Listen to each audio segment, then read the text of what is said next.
ராமானுஜா எங்கள் ராமானுஜா ராமானுஜா எங்கள் ராமானுஜா. भक्त्यादिगुणार्णवम् यतीन्द्रप्रवणं वन्दे रम्यजामातरं मुनिम् लक्ष्मीनाथसमारम्भां नाथयामुनमध्यमाम् अस्मदाचार्यपर्यन्तां वन्दे गुरुपरम्पराम् यो नित्यमच्युतपदाम्बुजयुग्मरुक्मा व्यामोहतस्तदितराणि तृणाय मेने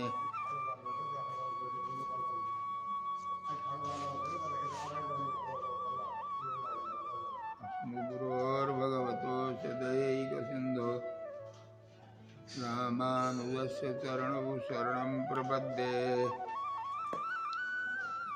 मातापिता युवतयस्तनया विभूतिः सर्वं यदेव नियमेन मदन्वयानाम् आद्यस्य नः कुलपतेर्वकुलाभिरामं श्रीमत्तदङ्घ्रिवलं प्रणमामि मूर्ध्ना। भूतं सरस्य महदाभयभट्टनाथ श्रीभक्तिसारकुलशेखरयोगिवाहान् भक्ताङ्घ्रिरेणुपरकालयतीन्द्रमिश्रान् श्रीमद्वराङ्कुशमुनिं प्रणतोऽस्मि नित्यम्।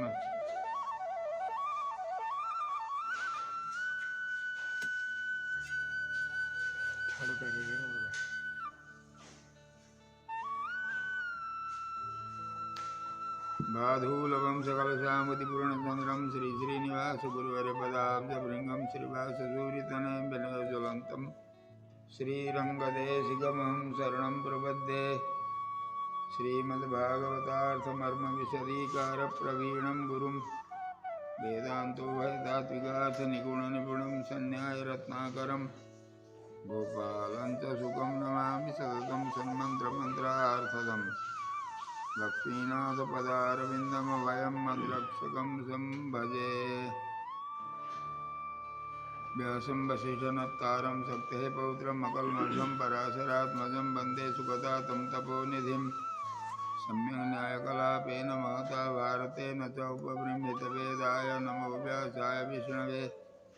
करकमलनिदर्शितात्ममुद्रः परिकलितोन्नतवरिवरचूडः इतरकरगृहीतवेत्रतोत्रो मम हृदि सन्निधिमातनोतु सौरिः।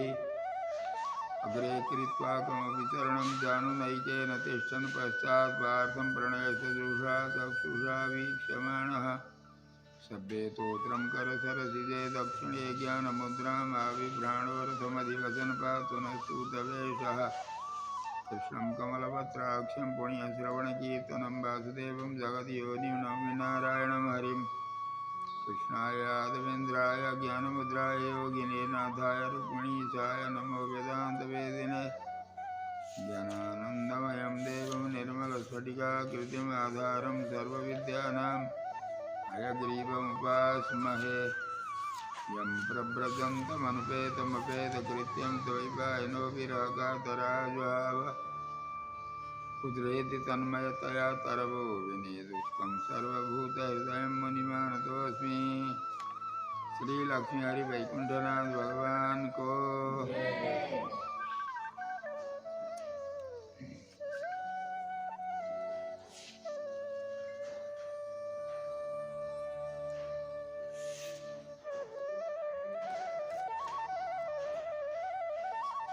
हरिस्वभोग सिद्ध्यर्थं सततं यतते स्वयं तद्यत्नफलकृत्यानाम् आत्मीयत्वभ्रमश्चिदा। यशो करे तरदस जीवपारा यशो गरे तरदस जीवपारा अर्पिंच दसले हरिपाऊ भारा अर्पिंच दसले हरिपाऊ भारा। सत्संगले नहीं भव पार तर्थन सत्संगले नहीं भव पार तर्थन कुसंगले तीतल तीर दर्शन। कल परसों हम जहाँ बैठे हैं जो बता रहे हैं उसी को आगे जा रहे हैं आज उसी से।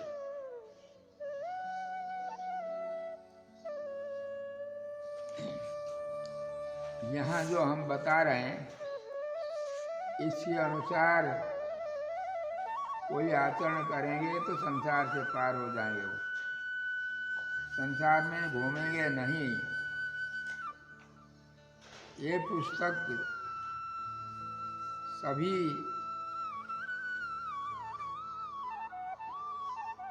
रहस्यवाद ग्रंथों का सारांश। इसमें शॉर्टकट संक्षिप्त रूप से बताते हैं। सभी अधिकारी को फायदा होगा। ये ध्यान से सुनेंगे समझेंगे तो। सभी अधिकारी माने भिन्न भिन्न व्यवसाय करने वालों के लिए भी, भौतिक काम करने वाले को, आध्यात्मिक काम करने वाले को, दोनों को फायदा होगा।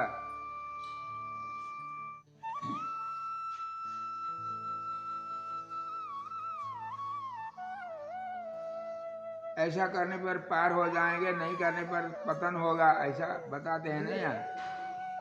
कैसा करना? सत्संग करना। सबसे बड़ा सत्संग सत्संगे नहीं दैते या तो धाना खगा मृगा। सत्संग से मनुष्य ही नहीं, यक्ष, राक्षस, दानव, पक्षी, जानवर, ये सब पार हुए सत्संग से। और सत्संग से जो विमुख होते हैं, कुसंग में लगते हैं, उनसे उनका पतन ही होता है। सत्संग क्या है हम बताते हैं।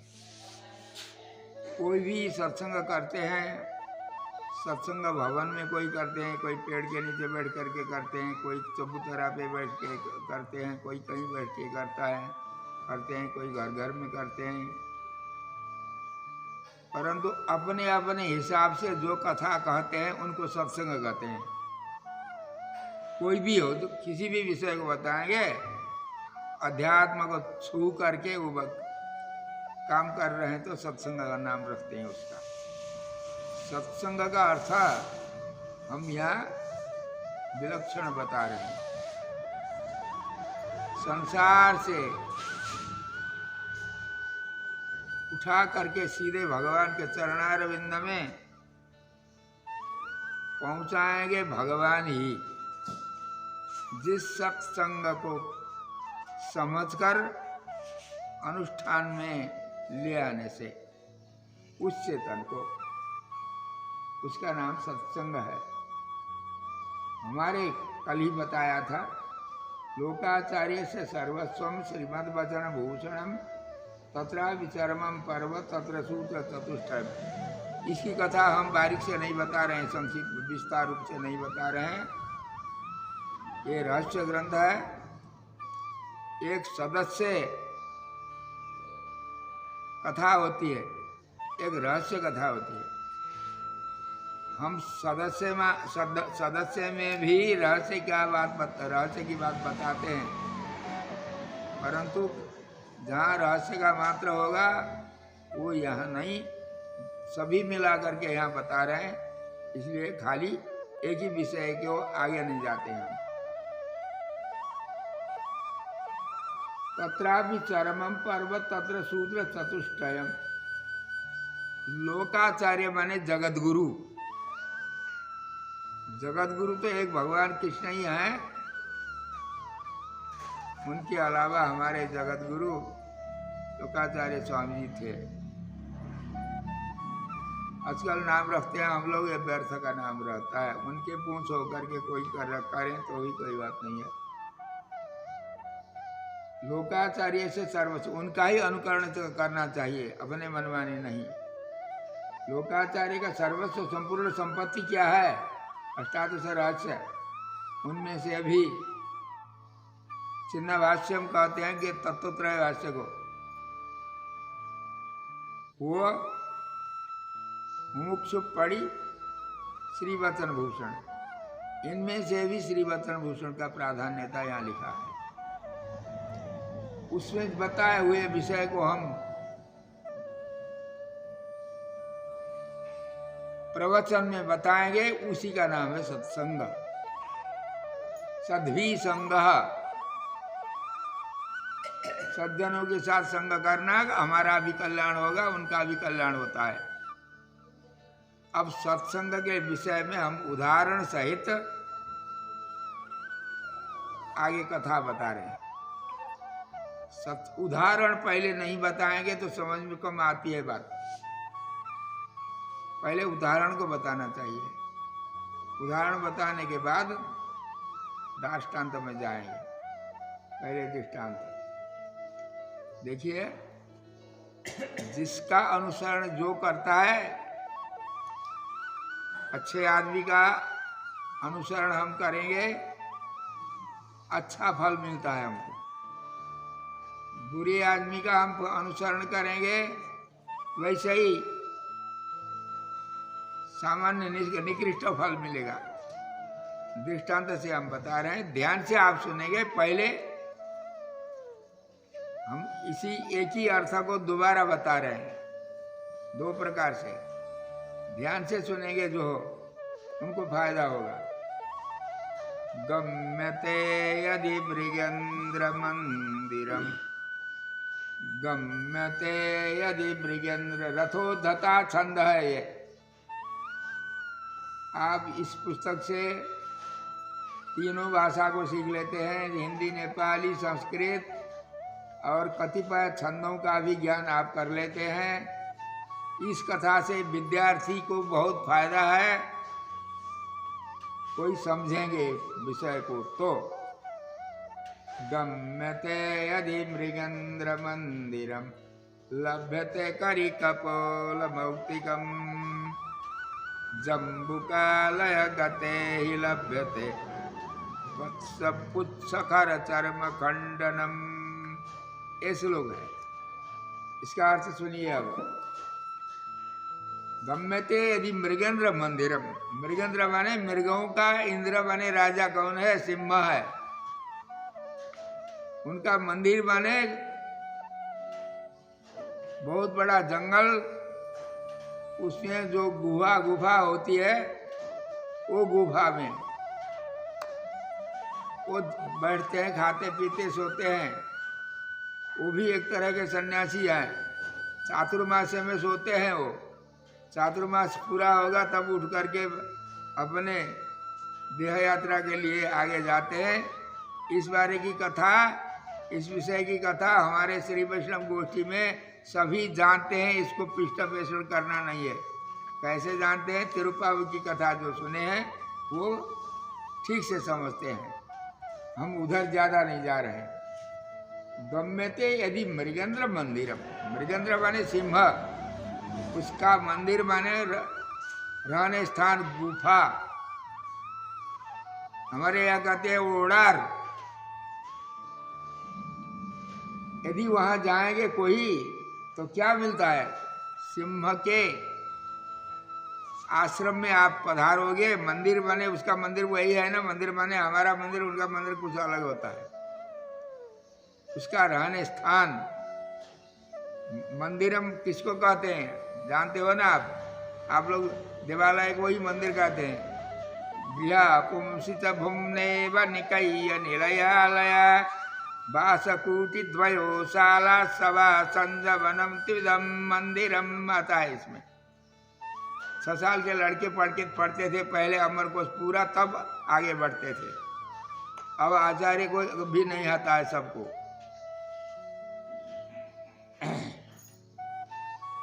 मंदिर बने उनका रहने का स्थान है। सिंह के मंदिर में आप पधारोगे, क्या मिलता है? सिंह क्या करता है? हाथी को पकड़ करके गुफा में ले जा करके खाता है। वहीं पकड़ करके खा करके मांस तो खाता है, परंतु उसके माथे में जो मणि होती है उसको नहीं खाता है। वो पत्थर नहीं खाता है। ऐसे सामान्य पत्थर नहीं है, मणि है वो। मणि सब जगह नहीं होती है, पहाड़ों में बड़े बड़े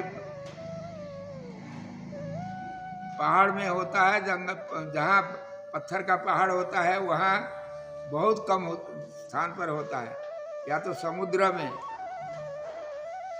या हाथी के, सभी हाथी के माथे में नहीं होता है, वो भी किसी के हो। तो सिंह के आश्रम में हम जाएंगे तो क्या मिलता है, वो मणि मिलती है, मणि, ध्यान से समझना, मणि मिलती है।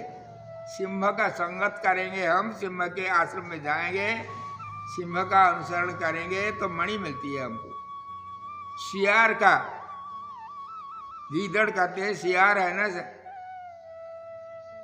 उनका और वन कुत्ता का संगत करेंगे तो क्या मिलता है, जम्बुकालय गते ही लभ्यते वत्स पुच्छ कर चर्म खंडनम। वत्स माने बछड़ी का,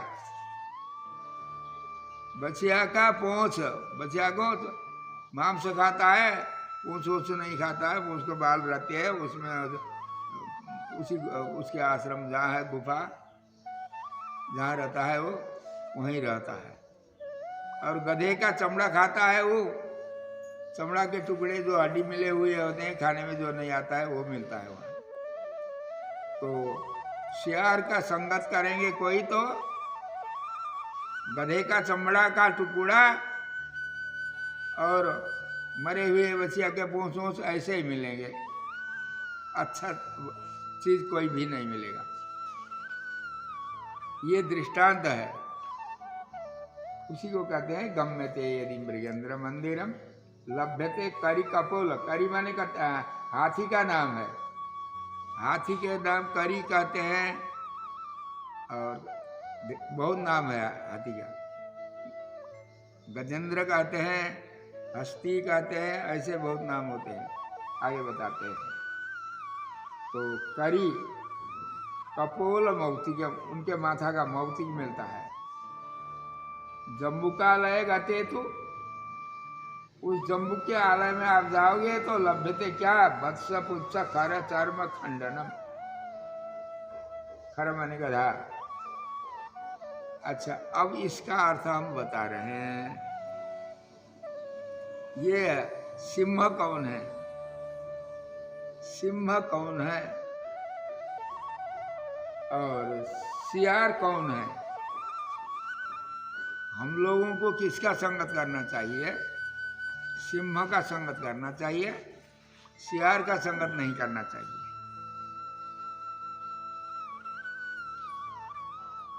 सिंह कौन है, हमारे आचार्य जो होते हैं उनको सिंह कहते हैं।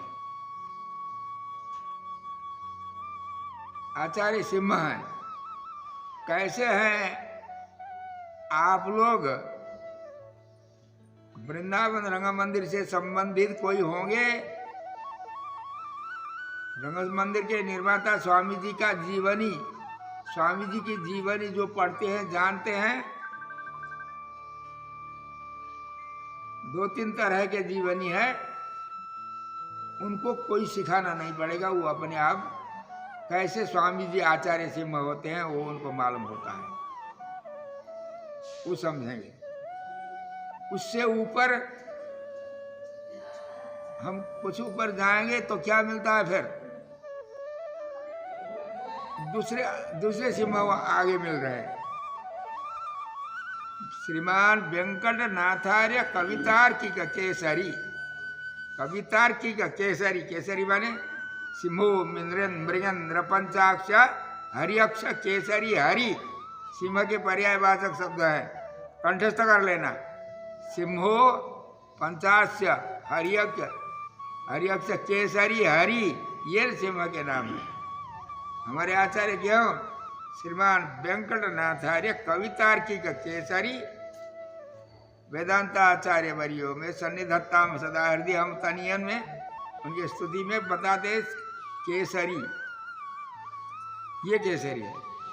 और आगे जाएंगे हम, पाषंड ध्रुमसंड दाव दहन चारवाक शैलासनी, और उसके आगे बौद्ध ध्वांत निराश बासरपति जैनेव कंठीरव, कंठीरव सिंह का नाम है। हमारे रामानु स्वामी को कंठीरव कहते हैं। इसलिए सिंह कौन है? हमारे आचार्य है। यहाँ कंठीरव, वहाँ करी, ऐसे ऐसे। तो आचार्य का नाम है सिंह। सिंह माने कौन है? हमारे आचार्य है, परंपरागत पूर्वाचार्य। आजकल के हम लोग जगत गुरु बन करके अपने का नाम स्वामी जी का नाम लिया करके धरते हैं, ये गलत है, ठीक नहीं है।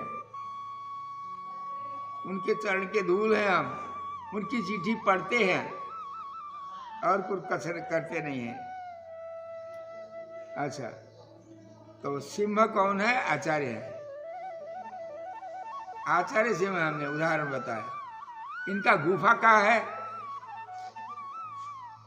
तो सिंह तो जंगल में रहता है, बहुत बड़े बड़े जंगल में रहता है, गुफा में रहता है।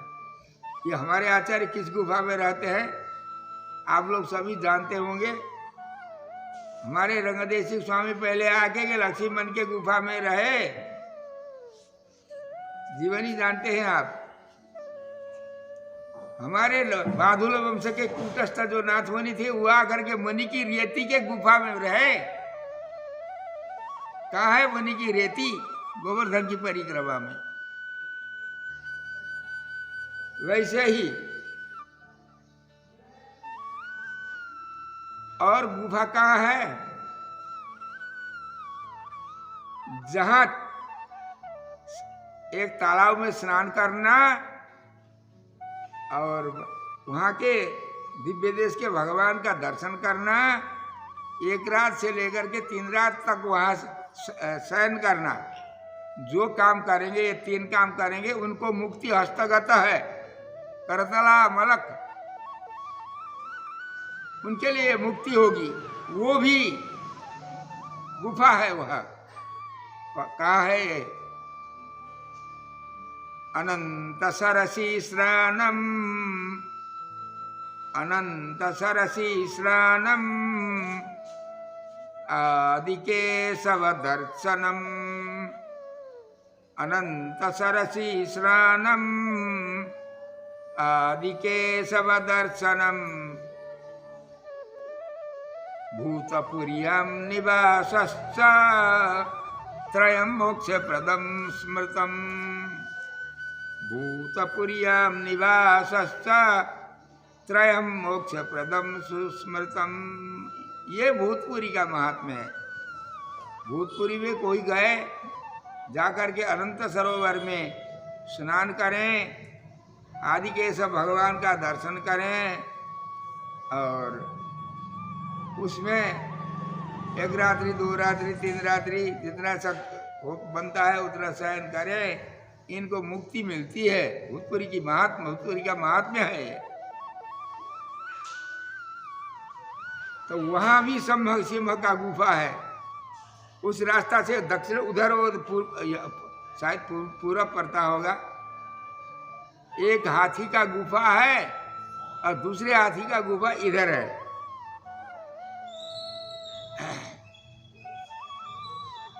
भूतपुरी में दोनों तरफ गुफा है। सभी जानते हैं, श्री वैष्णव तीर्थ यात्रा करने वाले, कथा को सुनने वाले, वैष्णव धर्म में निष्ठा जिनको है, खाली प्रपन्नामृत मात्र पढ़ो, ज्यादा नहीं पढ़ सकते हो कोई तो वो पुस्तक संस्कृत में है, हिंदी में है, नेपाली में है, सभी भाषा, बंगाला में भी शायद होगा। तो कोई वंचित नहीं रहते हैं। भूखे आदमी जिनका पेट भरा हुआ है, उनको जिसको भूख नहीं लगती है, वो उनकी बात अलग है। तो ऐसे गुफा में रहते हैं। हमारे आचार्य का गुफा वो है। इतना ही नहीं है, वृंदावन में भी गुफा है बहुत। हमारे आचार्य वृंदावन में दोनों रहे। ये तो हम बता रहे हैं, खाली सिंह का गुफा बता रहे हैं। वृंदावन में हाथी का गुफा, हस्तिसार, हस्तिसार और सिंह का गुफा दोनों जमुना किनारे है, जानते हैं ना। कृष्णा तीरे कोकिला के लिकीले गुंजा पुंजे देव पुष्पादि वृंदे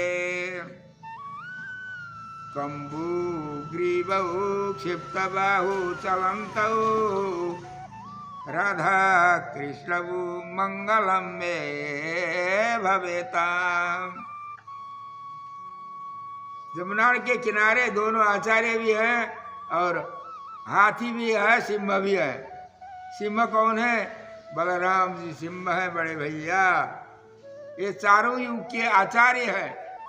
प्रथमो अनंत रूपश्च, प्रथमः अनंत रूपश्च, द्वितीयो लक्ष्मणस्तथा तृतीयो बलरामश्च कलौ रामानुजो मुनिः। बलराम जी आचार्य, तीन चारों युग के आचार्य हैं, वो भी है यहाँ। और ये तो कौन है? आचार्य सिंह है। और हाथी कौन है? श्याम सुंदर हाथी है। भगवान को हाथी क्यों कहते हैं? आचार्य को सिंह तो बताए हम, भगवान को आचार्य को हाथी क्यों कहते हैं? ये मुख्या च लक्षणा गौणी त्रिधा शब्द प्रवर्तनम, ये शब्द शक्ति का परिचय है। लक्षण मुख्य अर्थ होता, सक्या अर्थ होता है, कहीं शब्द शक्ति है, कहीं लक्षणार्थ गंगा में घोष अर्थ कहते हैं। गंगा में घोष नहीं होता है, तट उसका अर्थ होता है। मुख्यात लक्षणा गौणी गुण प्रयुक्त होता है। विष्णु सहस्त्र नाम में जितने भी शब्द हैं भगवान के गुण को लेकर के ये सहस्त्र नाम है यहाँ। तो मुख्यात लक्षणा गौणी त्रिधा शब्द प्रवर्तनम, तो गुण प्रयुक्त कोई अर्थ होते हैं, कोई मुख्य होते हैं, कोई लाक्षणिक होते हैं, अर्थ अनेक प्रकार के होते हैं। हम क्या बता रहे हैं? क्या बता रहे हैं? हाँ, हाथी को भगवान को हाथी क्यों कहते हैं? हाथी का और भगवान का समान धर्म है, गुण समान है। भगवान लीला विभूति में रहने वाले चेतन को परम पद में कैसे पहुंचाते हैं? अपना पैर पसार के, चरणौ शरणम प्रपद्ये करो, मेरे चरण को ही उपाय मानो, भगवान पैर पसारते हैं। हाथी क्या करता है? जब हाथी के ऊपर कोई सवारी बैठने चाहते हैं तो हाथी बैठ जाता है और एक पैर पसारता है, एक पैर को पसारता है, उसी पैर में हम पैर रख करके उसके पीठ पर जाते हैं, तब हाथी उठ करके हमको जहाँ लाना जाना है वहाँ ले जाता है। हाथी जैसे अपने चरण से अपने ऊपर को ले जाता है आदमी को या यात्री को, बैठने वाले को, उसी प्रकार हमारे भगवान भी चरणौ शरणम प्रपद्ये, चरणम शरणम ब्रज, अनेक वाक्य है इस विषय में उदाहरण। तो भगवान भी अपने चरण के द्वारा परम पद में पहुंचाते हैं, इसलिए भगवान को हाथी कहते हैं। इतना ही नहीं, और क्या करते हैं? हमारे मंदिर में महंत जी है, महंत जी क्या करते हैं? भगवान की पूजा करते हैं, आराधना करते हैं। स्वयं महंत को पहले करना चाहिए, उनके बाद में फिर उनके सेवक जो होते हैं उनके परिकर चारों ओर से। आपने पूजा की, आरती की, प्रार्थना करते समय क्या करते हो? धनम मदीयम तव पाद पंकजम, इसका अर्थ धनम मदीयम तव पाद पंकजम, यहाँ जितने भी पैसा चढ़ते हैं ये तो मैं धर लूंगा पेटी पे, आपके चरण आप रखो, चरण को हम नहीं ले जाते हैं भीतर। चरण ले जाएगा तो कौन चढ़ाएगा फिर? तो आपके चरण आपके साथ, आपके चरण में जो पैसे चढ़ते हैं वो हम उठाएंगे। ये अर्थ भी बताते हैं संत लोग। असली अर्थ ये नहीं है, परंतु ये घटता है अच्छे तरह। इसी प्रकार हाथी क्या करता है? हाथी को कोई खाने चीज देंगे, फल हल देंगे तो उठा के खाता है। पैसा कोई देंगे तो उठा करके माउथ को ऊपर देते हैं। अपना मालिक जो है अपने सुंड से उठा करके, हाथ से उठा करके, उसका हाथ तो एक ही है ना, उस हाथ से उठा करके पैसा देता है मालिक को। वैसे ही हमारे भगवान क्या करते हैं? मालिक को पैसा देते हैं। हमारी पूजा कैसे चलेगी? मेरे मालिक को मैं पैसा नहीं दूंगा तो हमारी सेवा पूजा कैसे चलेगी? भगवान जानते हैं, अर्चा समाधि में है वो, तो बोलते बोलते कुछ भी नहीं है, काम करके दिखाते हैं। कोई भगवान के चरण में अर्पण करते हैं तो उस निधि को आप संभालो, सदुपयोग करो, दुरुपयोग मत करो। कहते हैं भगवान मालिक के हाथ में पैसा दे देते हैं, अपने चरण अपने साथ रखते ही है। फिर कोई आता है वैसे ही करते हैं। इसीलिए भगवान को हाथी कहते हैं हम, समान धर्म होने के कारण। ऐसे बहुत कारण है। हाथी और भगवान में तुलना करते हैं हम। बहुत दृष्टांत और भी है, इसी में रहना नहीं है, आगे भी जाना है।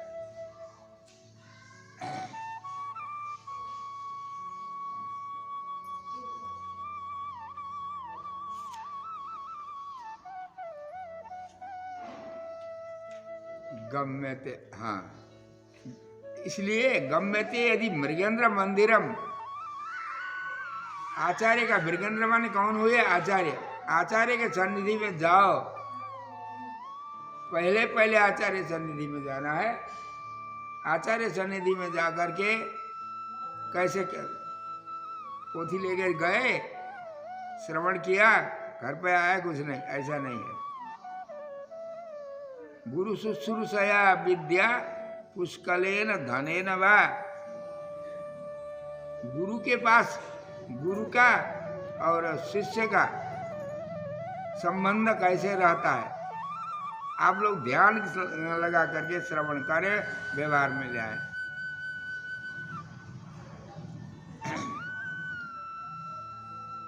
ऊर्ध्वम प्राणा ह्युत्क्रमन्ति, ऊर्ध्वम प्राणा ह्युत्क्रमन्ति, यूनस्थविर आगते प्रत्युत्थानाभिवादाभ्याम पुनस्ताम स्थापयत बुधः। कोई बुद्धिमान होगा शिष्य तो क्या करना?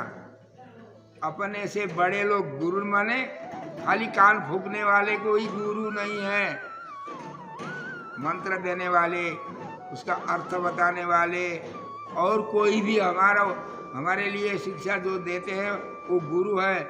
बड़े वृद्ध गुरु हैं, उम्र से वो हमसे बड़े, वो भी एक तरह के गुरु होते हैं। अनेक प्रकार के गुरु होते हैं। गुरु शब्द का अर्थ मान्य जन, माननीय जन। माननीय माने वो चुनाव में उठने और खड़े होने वाले नहीं, उनका अर्थ अलग है।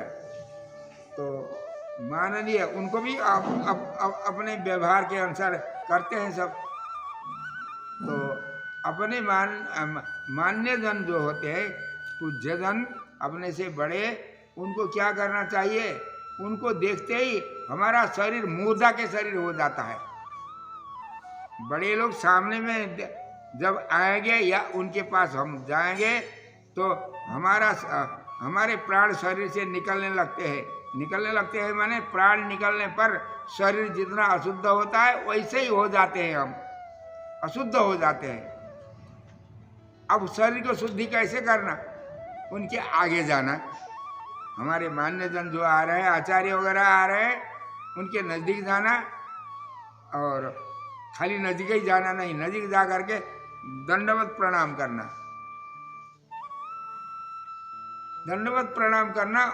इतना दंडवत प्रणाम करने पर फिर वो प्राण अपने स्थान में जाएंगे, बैठेंगे, उस शरीर की शुद्धि हो जाएगी, इतना ही है। ये खाली कोई अभ्यागत आते हैं उनके लिए नहीं। सवेरे सवेरे उठ करके बिस्तरा में हम जब जगते हैं तब भगवत चिंतन में पहले आचार्य का प्रणाम करना चाहिए। आचार्य नजदीक में हो, उनके सन्निधि में बाहर जाकर के प्रणाम करें। नहीं हो, जिस दिशा में आचार्य है उस दिशा में सिर करके साष्टांग अपने बिस्तरा के नीचे उतर करके करना। उसके बाद फिर भगवत चिंतन में लग जाना। प्रातः स्मरामि इत्यादि तो बाद की बात है। पहले मानसिक करते समय पहले ही आचार्य को प्रणाम करना। फिर बाह्य क्रिया करते समय नित्य क्रिया के अवसान में संध्या बंधन करने के बाद तुरंत आचार्य को, माता पिता को, अपने मान्यजन को साष्टांग करना, गौ का दर्शन करना। यदि गाय हो, शब्द अच्छी गाय यदि लक्षण युक्त गाय, शासनावत्तम गौर लक्षणम शासनाधिकरण वृत्ति अत्यंताभाव प्रतियोगी, हाँ वो जो होगा तो वही गाय है, नहीं तो सभी गाय नहीं है और मृग है और सब जानवर है।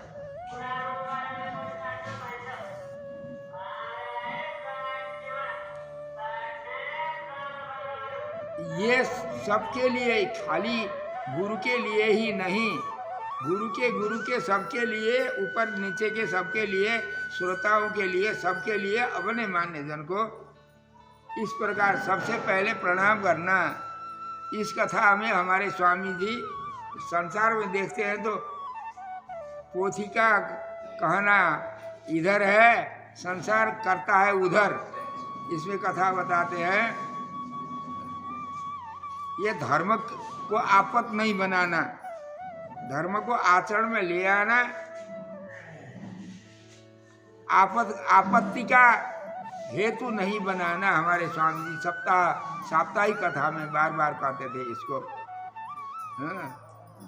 आपत्ति कारणम लिखा है।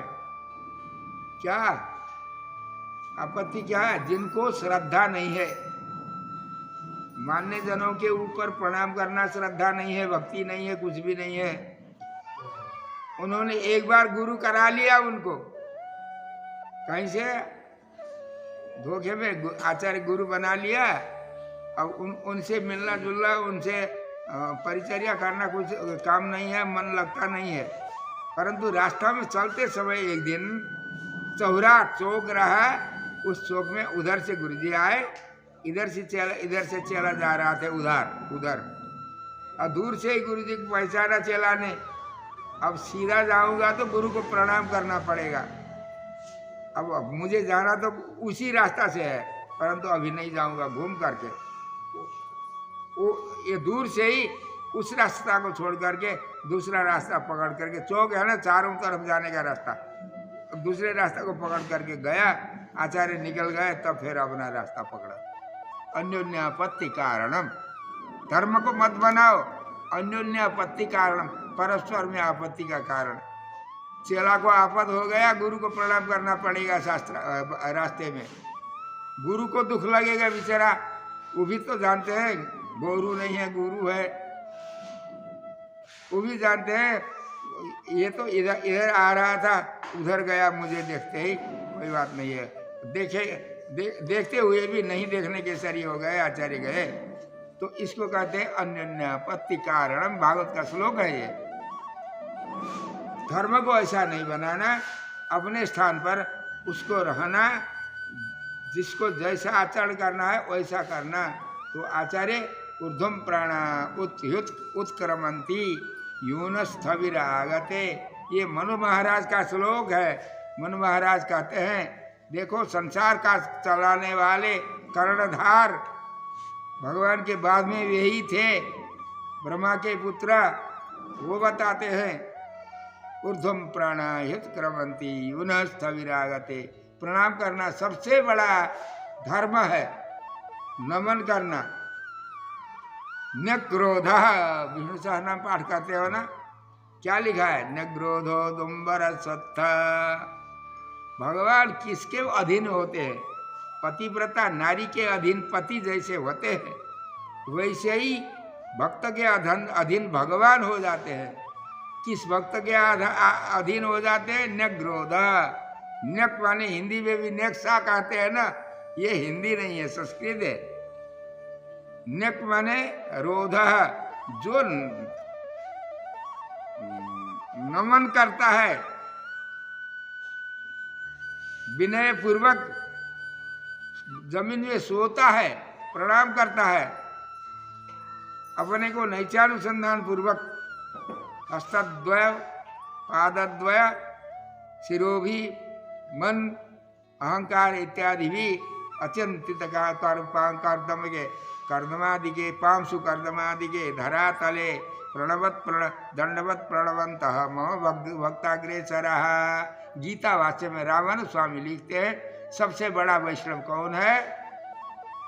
अपने मान्य जन आचार्य जनों को, माता पिता को, किसी को मान्य जन को दिखते ही जो पृथ्वी में धूल है या कीचड़ है, कुछ विचार के बिना, दिखाने के लिए ढोंग से नहीं, बिना विचार देखते ही जो गिर पड़ता है, साष्टांग करता है, हाथ दोनों पैर पसार करके सिर को जमीन में लगा करके अहंकार को उसी में घोट पीस करके जो प्रणाम करते हैं, यही वैष्णव अग्रेसर है।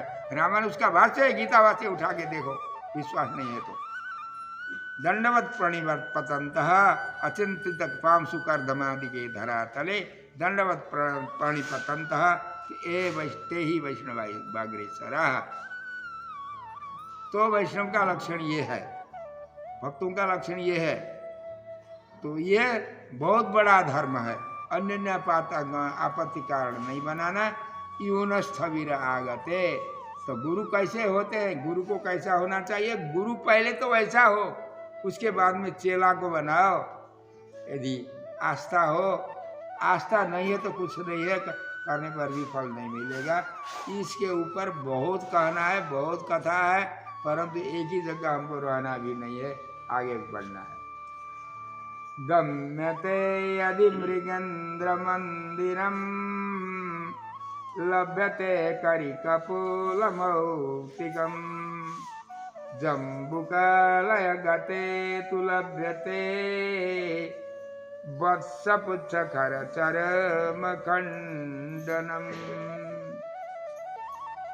वत्सपुच्छ खरचरमखण्डनम्।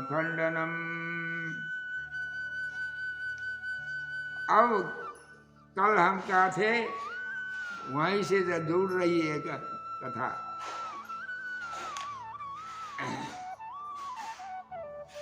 भगवान पुस्तक का शीर्षक बताए थे ना कल,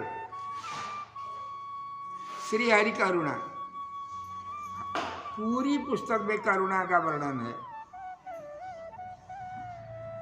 हरि की करुणा कैसे है? जैसे बच्चों के ऊपर माँ बाप की, जैसे भैया के ऊपर भरत लक्ष्मण के ऊपर राम की, ऐसे उदाहरण अनेक उदाहरण हैं। वैकुंठनाथ भगवान श्री हरि हैं। वह संसार के चेतन को कब मेरे पास ले आऊं, उसी प्रकार कल बताए अनुसार चिंता करते हैं। बद्ध जीव की चिंता से नित्य विभूति का आनंद का भी भगवान अनुभव नहीं कर रहे हैं। खाली भगवान नहीं, देवियों के साथ श्री सत्य का अर्थ कल सुन चुके आप लोग। तो हरि की भगवान, देखो कोई गुणवान पुत्र किसी का है, परदेश में कहीं गया था, किसी ने सुना दिया, मर गया, अकेला पुत्र था। ध्यान से सुनो, अकेला पुत्र था, परदेश में गया, वो चिट्ठी बुठी कोई नहीं आती थी, खबर भी नहीं मिलता था उनका। एक दिन ऐसी चिट्ठी आई, वो मर गया। उनके पिता कहीं बाहर गए थे, बाहर से संध्या को अपने घर पर आए। ध्यान से सुनिए, संध्या को अपने घर पर आए। घर में आते ही किसी ने आकर के चिट्ठी दे दी, रजिस्ट्री चिट्ठी थी। वो पिताजी ने देखा, पिताजी देखे तो रोने लगे। एक ही पुत्र था, परदेश में गया, कमा के ले आने के लिए गया था या पढ़ने के लिए गया था, मर गया। संसार में गुणवान पुत्र के वियोग में जितना कष्ट होता है माता पिता को, उतना किसी के वियोग में नहीं होता है। भले ही पतिव्रता हो तो नारी को पति के वियोग में कष्ट होगा, वो भी इतना बड़ा नहीं होगा, शास्त्र कहता है। तो रोने लगे बेचारे। क्यों रोते हो? माँ पूछती है। अब बात चिट्ठी है तो चिट्ठी पढ़ के सुनाए पर घर वाले सब रो रहे हैं, सभी रो रहे हैं। मर गया। उस समय मरा नहीं है, परंतु किसी ने चुप लेकर ईर्ष्या वालों की ईर्ष्या की कथा कल परसों बताई ना, तो किसी ने ईर्ष्या के मारे। ईर्ष्या किसके ऊपर करते हैं? छोटे के ऊपर ईर्ष्या नहीं करते हैं लोग, बड़े जो होते हैं उनके लिए। हमारे आचार्य पढ़ा रहे थे एक बार वृंदावन में, गोपीनाथ घेरा पर भागवत पढ़ा रहे थे। ये गया था दक्षिण यात्रा में जाने के लिए, जगन्नाथपुरी में पहुंचा था।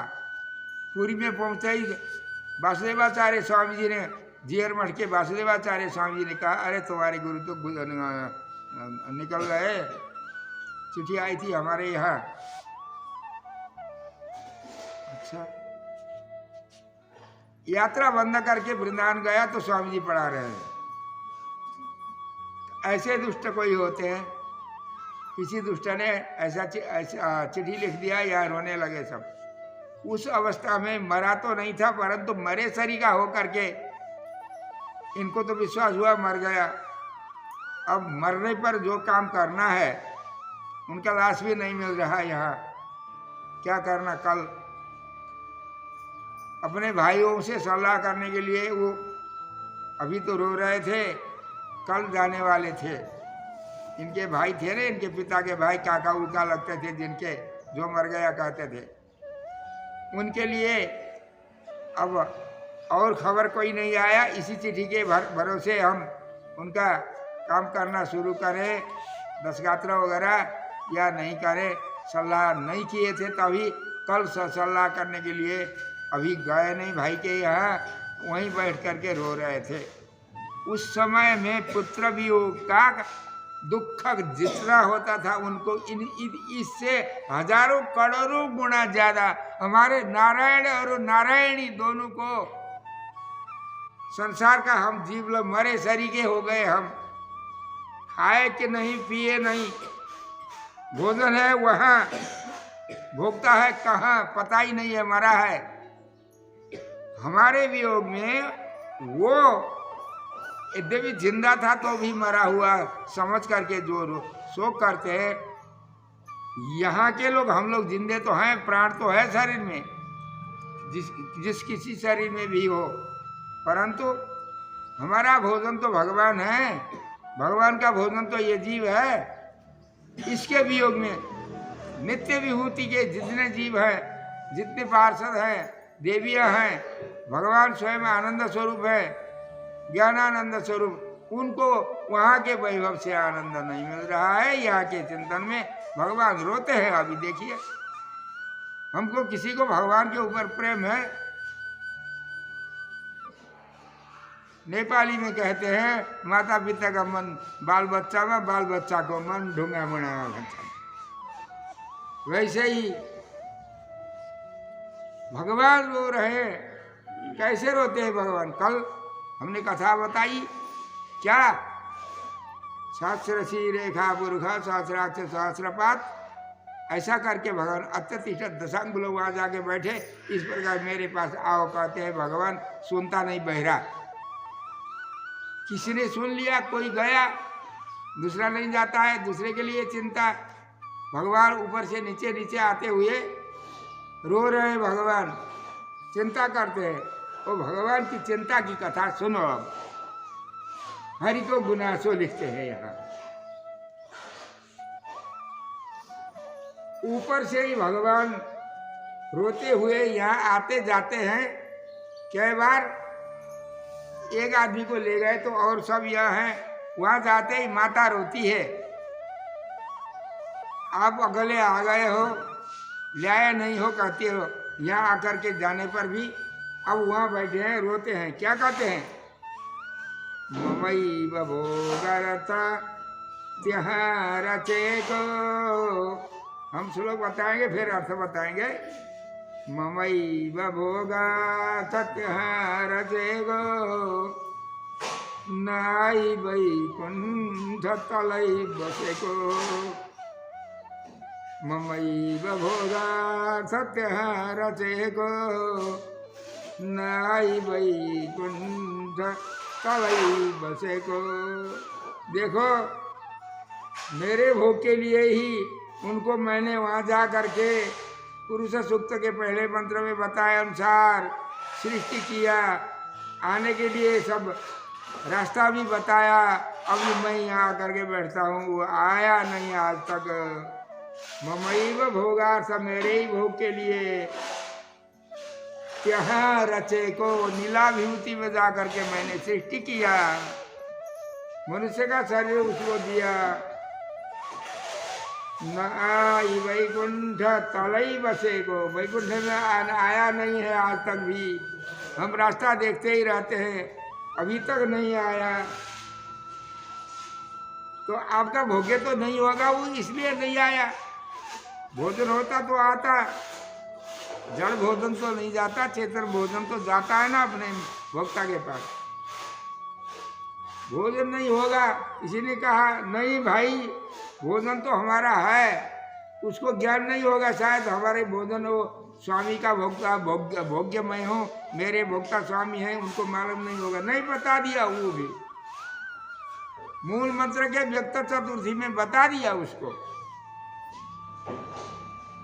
नाई वैकुंठ तलई बसे का, चतुर्थिले भंड च भोग्य खेती। चतुर्थिले भंड च भोग्य खेती, त्योलन आए परलोक देखी। चतुर्थिले भंड च भोग्य खेती, त्योलन आए परलोक देखी। देखो, चतुर्थी का अर्थ व्यक्त, चतुर्थी का अर्थ क्या है? उस इनके भोक्ता ये है, उनके भोक्ता वो है। अपने भोक्ता भोग्य वस्तु चेतन है, ये चतुर्थी ने बता दिया। मैंने बता करके यहाँ आया, उनको ज्ञान भी है, आता नहीं है। क्यों रोते हैं प्रभु? चतुर्थिले भंड च भोग्य खेती, त्योलन आए परलोक देखी। इस चेतन को ले जाने के लिए परलोक से आकर के यहाँ सृष्टि किया, उनको मनुष्य का शरीर दिया। शरीर से ही नहीं, ज्ञान दिया। शरीर से ही संसार के भोग में लगने लगा। संसार में जैसे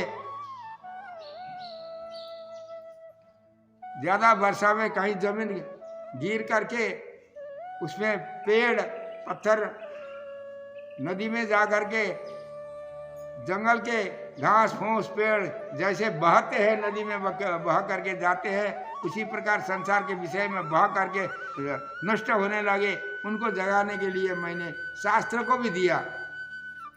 हर तुम तमसदी सती च विवेक तुम्ही सो।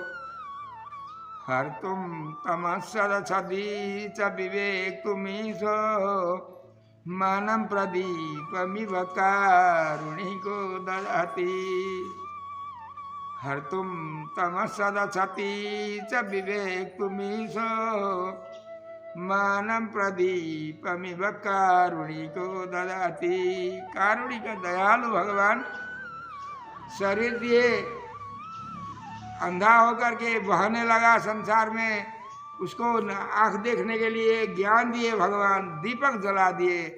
क्या श्रुति स्मृति वेद और वैदिक धर्मशास्त्र को प्रदान किए भगवान, तो भी नहीं आ रहा है अभी। हर तुम तम सदसती च विवेक तुम्हीशो मानम प्रदीपमिव कारुणिको ददाति तेनावलोक्य कृतिनः परिभुञ्जते तम तत्रैपगे सफला सलभी भवन्ति। आपने दीपक जलाया, उस बत्ती से कोई नहीं आए, तत्रैव केचित सुकृति जो थे पूर्व जन्म से, जन्म जन्मांतर से अपने हृदय को सत्कर्म करते हुए हृदय को स्वच्छ बनाया था, जिसने शुद्ध बनाया था, उनको तो उपदेश का उजाला का प्रभाव पड़ गया। एक दो आदमी आ गए परंतु सब नहीं आए। और तो जैसे दीपक जलाते हैं ना बाहर, संध्या के रात्रि के समय दीपक जलाते हैं, विद्यार्थी बैठे हैं पढ़ने के लिए, कोई कुछ काम करने के लिए बत्ती जला करके बाहर अपना काम कर रहे हैं, लिख रहे पढ़ रहे हैं। मनुष्य अपना लाभ उठा रहे हैं, मनुष्य दीपक जलाने वाले, परंतु उस दीपक में आकर के दिया जलाते हैं, उसमें आकर के जितने भी पतंग हैं वो पतंग सभी उसमें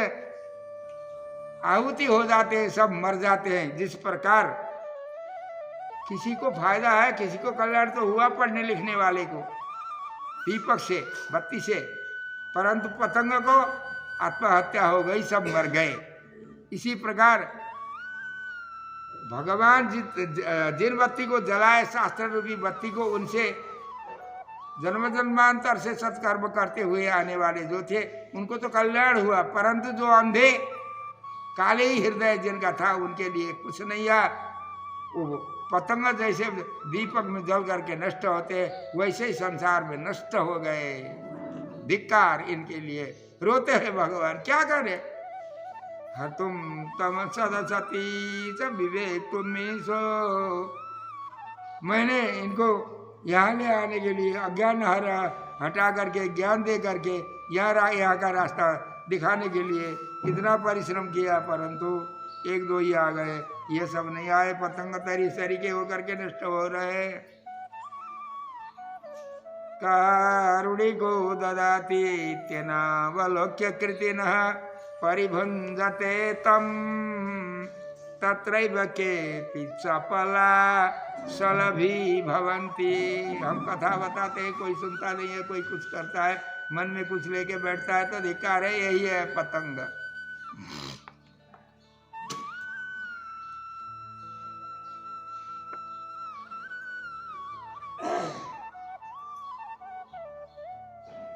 ममैव भोगार्थत्यः रचेतो न कानाय वैकुण्ठतलैव सेको चतुरथिले भंद च भोग्य खेती चुलन आए परलोक देखी। विचित्रा देह संपत्ति ईश्वराय निवेदितुम। ये विचित्र शरीर, विचित्र है ना, शरीर विचित्र है कि नहीं। एक ही माँ के 10 लड़के हों, 100 भी क्यों न हो, परंतु एक ही बार पैदा होते हैं 2 लड़के, उनका चेहरा, उनकी आकृति सब बराबर है। माताजी सेवा भी बराबर करती है, खिलाती पिलाती बराबर है, परंतु ये बड़ा ये छोटा, ये मझला ये फलाना, कैसे पहचानती है वो। ऊंचे भी बराबर, लंबे छोटे भी हैं, चौड़े भी बराबर है, सब कुछ बराबर है, नाक कान मुंह हाथ सबके बराबर है, परंतु हम पहचानते हैं ना, ये फलाना है, ये फलाना है। भगवान प्रभु ने इस चेहरे में क्या कलाई लगाई दिया, क्या लगाया वो, उससे सब अलग अलग दिखते हैं। सुगा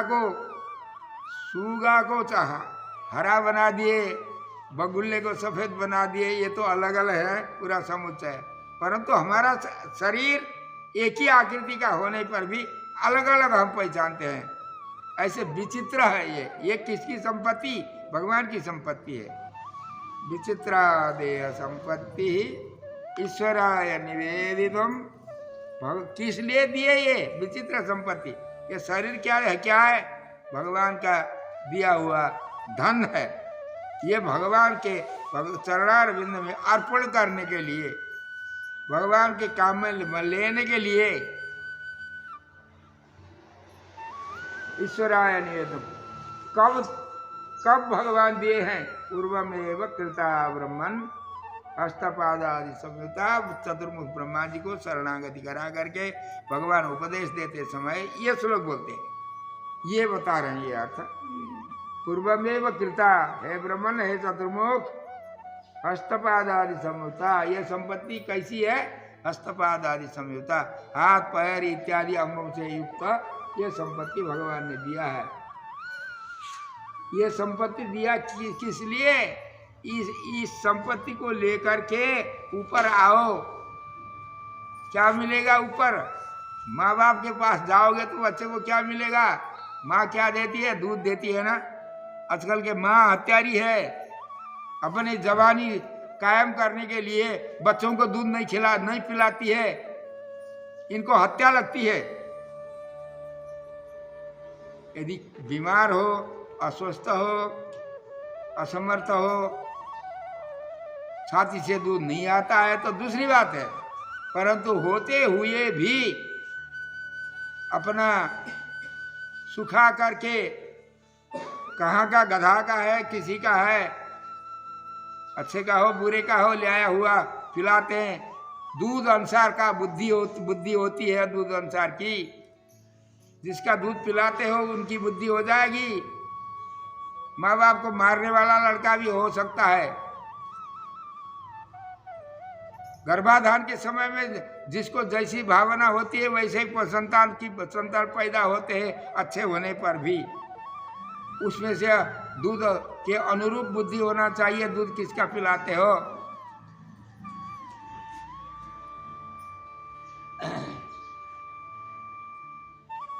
अमृत वहां जाने, माता पिता के पास जाने पर बच्चों को क्या मिलता है? अमृत मिलता है। लीला विभूति के बच्चों को ऊपर ले आने पर कहाँ अमृत मिलता है? क्या मिलता है? देखिए ऊपर क्या है?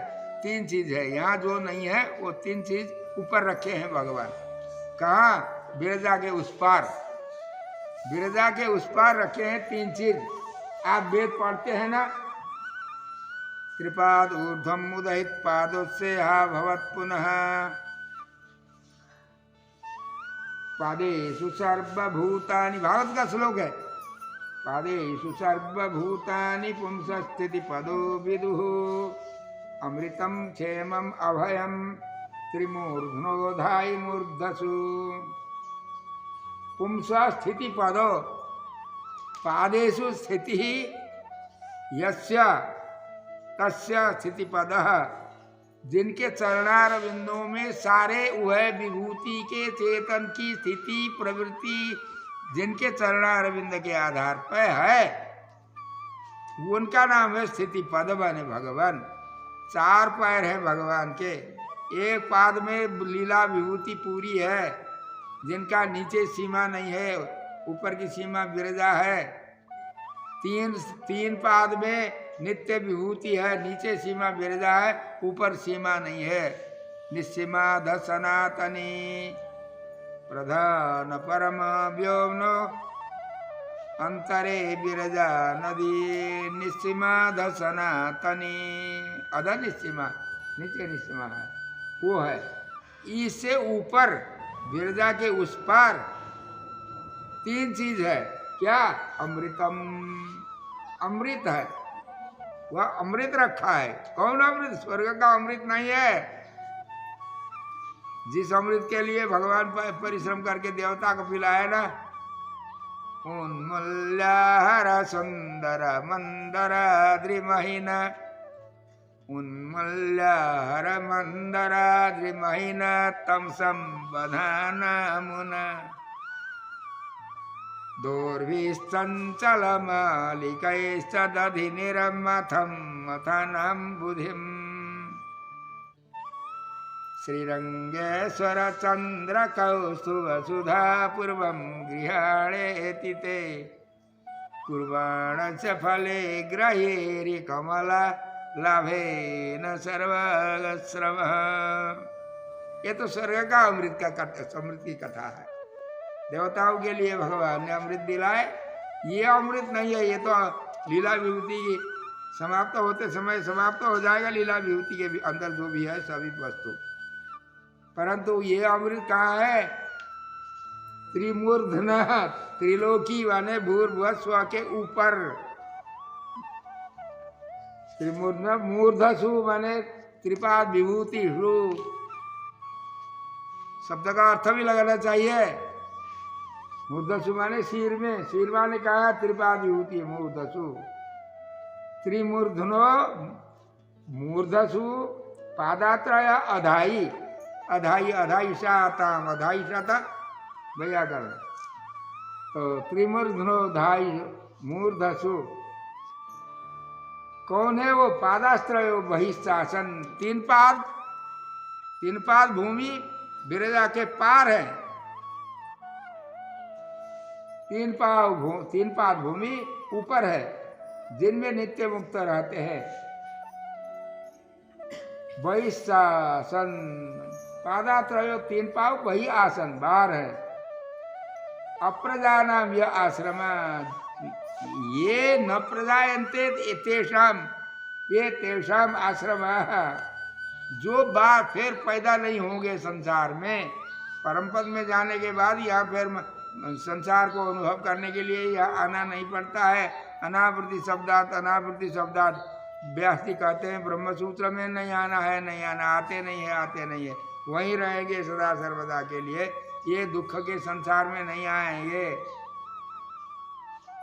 तो वो परम पद वही माने परम पद त्रिपाद विभूति में। अप्रजानाम न प्रजायन्ते ये ते तेषाम अप्रजानाम, अब फिर संसार में आकर के जन्म नहीं लेने वाले के आश्रम, ये आश्रम, जो आश्रम है कहाँ?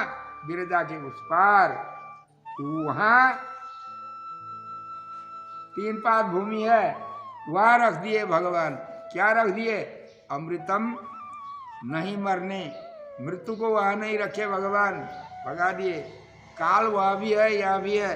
काल यहाँ सबको चोटी में पकड़ करके घुमाता है, परम पद में उसकी दाल नहीं गलती है। परम पद में काल की दाल, वहाँ कुछ नहीं है।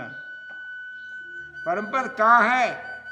देखो, ये दूरे मनसो यदेव तमसः पारे यदत्यद्भुतम् यद कालादपचे लिवं सुरपुरी यद्गच्छतो दुर्गतिः सायुज्यस्य यदेव सूतिरथवा यद्दुर्ग्रहं मदगिरा। माता, आपके लिए बनाए हैं भगवान। ये लीला विभूति जिन परम पद में जाकर के हम इधर ताकते हैं, तो ब्रह्मा के लोग भी, सत्य लोग के, ये देवता का लोग भी शौचालय के बराबर दिखता है। इतना सुंदर परम पद है। अमृतम, वहाँ सब अमृतम,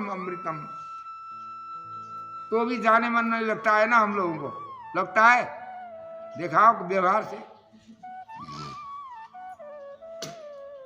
अभी जमुना कुआं कूदना का अर्थ नहीं है।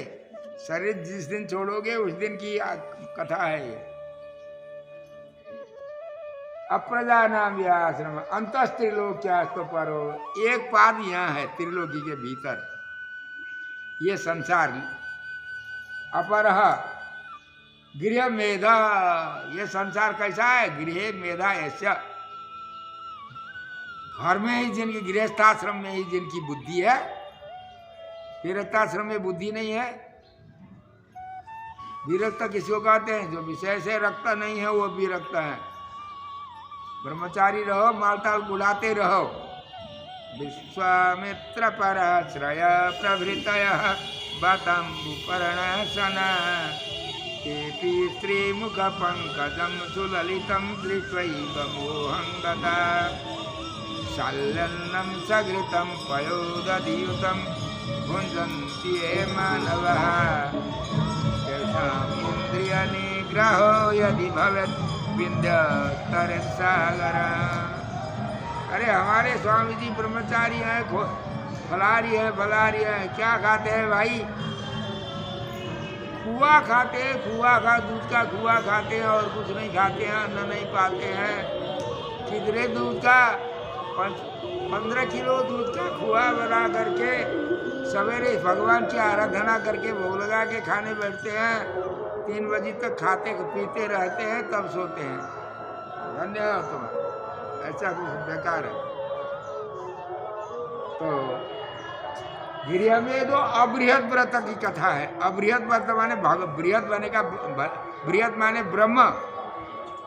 भगवान का व्रत कोई नहीं करता है, संसार का ही व्रत करता है। मरते हैं, राम नाम सत्य करते जाते हैं, लड़ते रहते हैं, तभी वहीं भी वैराग्य नहीं है। वैराग्य के बिना व्यर्थ है। आगे कथा आती है। तो अंतस्त्री लोग क्या, तो अपरो पादों से हा भवत पुनः। एक पाद लीला विभूति में रहने वाली की दुर्दशा ये है। गृह मेधो, गृह त्रिवर्गीय एवं मेधा ऐसा। त्रिवर्ग माने धर्म अर्थ काम में ही बुद्धि है, उनकी मोक्ष में बुद्धि नहीं होती है। भगवान की कृपा को प्रार्थना करो, कृपा होगी तो आपको भगवान कृपा फैली हुई है जहाँ तक, परंतु उसकी छाया आपके ऊपर, छाया का प्रभाव होना चाहिए। गृह मेधा अबृहद व्रत। अबृहद व्रत बने भगवत व्रत, भागवत धर्म का आश्रय नहीं करते हैं, त्रिवर्ग का ही आश्रय करते हैं, तो ये संसार में रहेंगे। परंतु जो भगवत व्रती बनेंगे, भागवत धर्म का आचरण करेंगे, उनको क्या मिलता है? अमृतम। कृपा विभूति में कभी नहीं मरने वाला चीज मिलेगा, वह कभी नाश नहीं होने वाला। अमृत माने जिसको हम वर्णन करना नहीं सकते हैं पूरा। क्षेमम, वहाँ आनंद ही आनंद मिलेगा, दुख नहीं है वहाँ। अभयम, डर नहीं है वहाँ, कुछ भी डर नहीं, करना कुछ नहीं पड़ता है। आपको जो जिसकी इच्छा हो संकल्प करो, वो मिल जाएगा। एक शरीर में रहो, 1000 शरीर में रहो, किसी को चाहो सभी। लीला विभूति है, कोई तुम्हारे संबंधी को वहाँ जाने पर कौन याद करता है? यदि कथनचित वो याद करेगा, उनको भगवान वहाँ पहुँचा देंगे। जिसके कुल में पैदा हो करके भागवत धर्म का अनुष्ठान करते हैं, उनके पितरी क्या करते हैं? हमने बता दिया ना पहले। नृत्यंति पितरस्तस्य प्रनृत्यंति पितामह, वैष्णवो न कुले जातः सन संतारयिष्यति। नरक में बैठने वाले भी स्वर्ग के तो नाचते हैं, कोई बात नहीं है। नरक में कोई गए, स्वर्ग में कोई है, ये सब जिनके कुल में कोई वैष्णव हो करके वैष्णव श्राद्ध विधि से वैष्णव पिंड प्रदान कर देता है, वैष्णव विधि से तर्पण कोई कर देता है, उनको मुक्ति मिलती है, भगवान मोक्ष देते हैं। जिनको हम वैष्णवेष्टि करते हैं, कहते हैं, उनको मुक्ति मिलती है। अब इसको वो लड़का कहीं आपके वंश में कोई वैष्णव हो गया, इनको सुन करके नरक के भी नाचते हैं। एक बार की कथा है, दोनों भाई गांव के अड़ोसी पड़ोसी शत्रुता करते थे परस्पर में। एक तो उनमें से एक स्वर्ग गया, एक नरक गया। अब स्वर्ग में जाने वाला नरक वाले को देखता है, हाँ ठीक होगा, मेरा शत्रु नरक में गया, अच्छा हुआ। स्वर्ग भी कोई अच्छा स्थान नहीं है, यहाँ राग द्वेष जैसे होते हैं वैसे स्वर्ग में भी। ऊपर जाने वाला खुश होता है, हाँ मुझे शत्रुता करता था, अब तुमको अच्छा ही हुआ। कहता है स्वर्ग में बैठने वाला हंसता है नरक में बैठने वाले को देख करके। नरक में बैठने वाला रोता है बेचारा, क्या करें, मैंने गलती की, उसका फल भोग रहा है, रोता। कुछ दिन के बाद में स्वर्ग वाला रोता है, नरक वाला हंसता है। आश्चर्य लगा लोगों को, स्वर्ग वाला क्यों रोता है? तो पूछे स्वर्ग वाले से, क्यों रोते हो भाई स्वर्ग में बैठ करके? आनंद तो है, अमृत पाते हो, यहाँ का अस्थाई अमृत भी पा रहे हो, थाई तो तुमको कहाँ मिलेगा, तो क्यों रोते हो? देखो भाई, मैं वैष्णव नहीं हुआ, शरणागत नहीं हुआ, मुझे भगवान के चरण नहीं पकड़ा है कोई, मुझे मन भी नहीं लगा। अब मैं यहाँ से पुण्य समाप्त होने के बाद क्षीणे पुण्य मरते लोकम विसंति, मैं मरते लोक में जा रहा हूँ, नरक में जा रहा हूँ, नरक का अनुभव करके फिर कुत्ते के योनि में जा रहा हूँ या किसी के योनि में जा रहा हूँ। इसीलिए मैं रो रहा हूँ। मेरे कुल में कोई और वैष्णव होकर के कोई वैष्णव श्राद्ध भी नहीं कर देते हैं, मैं भी वैष्णव नहीं हुआ, रोता है वो बेचारा। अब नरक वाले से पूछे तुम क्यों हंसते हो भाई, तुमको तो कष्ट हो रहा? नहीं भाई, अब तो आज कष्ट हो रहा, कोई बात नहीं है, कल तो हम वहां जाएंगे। कहाँ? हमारे पोता ने, देखो पुत्र को तो स्वयं अधिकारी है, नहीं करता है तो ज्यादा दंड मिलता है पुत्र को। नाती को उतना दंड नहीं मिलता है तो भी पुत्र के अभाव में करना चाहिए उसको। यदि पुत्र हो तो नाती को उतना अधिकार नहीं। तो भी मेरे पोता का पोता वैष्णव हो गया। पोता माने नाती, उनका भी नाती वैष्णव हो गया। अब वो वैष्णव श्राद्ध कर देगा मुझे, मैं वैकुंठ चला जाऊंगा, इसलिए मैं हंस रहा हूं, कहता है नरक में बैठने वाला। ये कहाँ का श्लोक है? ये बृहद ब्रह्म संहिता का श्लोक है। ये नृत्यंति पितरस्तस्य प्रनृत्यंति पितामह। अपने पिता लोग तो, माता पिता तो खाली सामने नाचते हैं धीरे धीरे से, परंतु पितामह जो है वो जैसे कि कोई भूत लगता है किसी आदमी को तो नचाता है खूब, उस प्रकार से ऊपर उछल करके नाचते हैं। क्यों भाई नाचते हो आप? अरे मेरा तो पोता है। पुत्र से पिंड प्रदान तर्पण पिंड मिलने से, पुत्र के हाथ से मिलने से जितना आनंद होता है पिता को, उससे ज्यादा 1000 गुना ज्यादा नाती के हाथ से मिलने पर ज्यादा उनको आनंद आता है। क्यों? इनको तो नहीं करेंगे तो दंडे भी है, उनको तो इनसे दूसरे नंबर के दंडे होते थे, तो भी वो कर रहा है। धन्य हो, जितने आगे पीढ़ी के करते हैं उनके लिए ज्यादा प्रसन्न होकर के उनके पितृपिता मह जो है वो नरक में रहे या स्वर्ग में है, वो नाचते हैं, प्रसन्न होते हैं। इसलिए भगवान को क्या होना चाहिए? चेतन को क्या होना चाहिए? भगवान के चरण को पकड़ करके, भगवान जिस आज्ञा को हमको दे रहे हैं उसके पीछे हमको लगना चाहिए। भगवान के चरणारविंद रक्षक हैं हमारे, ऐसा विश्वास करना चाहिए। जिस विश्वास से हम बैठेंगे भगवान को चिंतना करते हुए, तो हमको संसार से भगवान उठा के परम पद अवश्य ले जाएंगे, इसमें कोई संदेह नहीं है।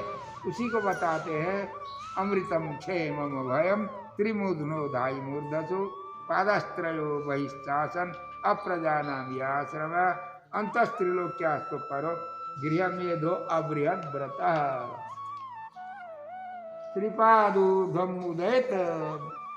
पुरुष सूक्त तो कंठस्थ है, अर्थ कहाँ रखते हो?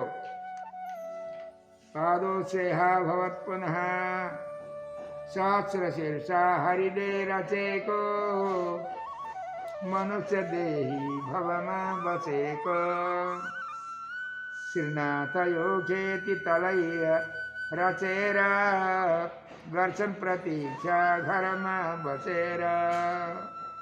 कब आवेगा? अब मैंने नीचे अधिकारी बना करके छोड़ दिया जिनको, वो कब आवेगा? प्रतीक्षा करते हैं भगवान। जब मुमुक्षु हो जाता है उनको भगवान को इतनी जल्दी लगती है इनसे मिलने के लिए, भगवान को आतुर, इनको आतुर लगे नहीं लगे उनको आतुर लगती है, कब आवेगा, कब आवेगा, कब आवेगा। भगवान इनका ही चिंता करते रहते हैं, कब आवेगा। सहस्र शीर्षा हरिले रचेको मनुष्य देही भवम बसेको श्रीनाथ यो खेती तलई रचेरा दर्शन प्रतीक्षा घर में बसेरा। आउँछ कि छोरो भनेर घर बसेर गर्छन् न। हमारा लड़का आएगा, कब आवेगा, कब आवेगा। कृपा दीदी घर बने कहा है, नित्य विभूति वैकुंठ मणिमय मंडप के ऊपर विराजमान होकर के भगवान प्रतीक्षा करते हैं, कब आवेगा कब आवेगा। उत्सव करते रहते हैं वहाँ जाने पर, जो जिस उत्सव को कर रहा है जाने से पहले ही वो करते हैं, नाचते हैं भगवान। आ रहा है खबर जब पता लगता है तब।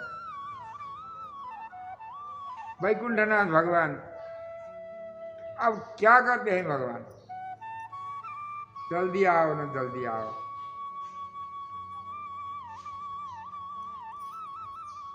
जल्दी आओ कहते हैं भगवान, तो वहां से दिखते हैं, यहाँ वाला वहां को हम नहीं दिखते। भगवान तो वहां से यहाँ, हम क्या कर रहे हैं, कहाँ जा रहे हैं, क्या कर रहे हैं,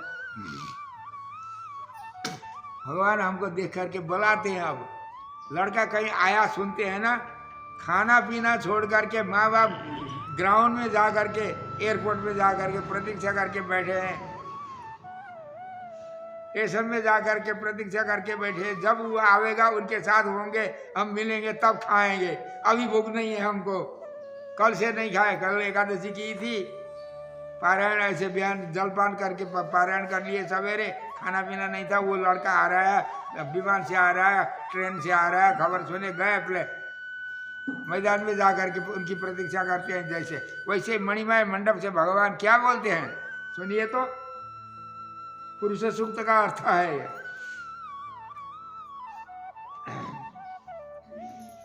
मागे न बाबू तिमिले मलाई, मागे न बाबू तिमिले मलाई,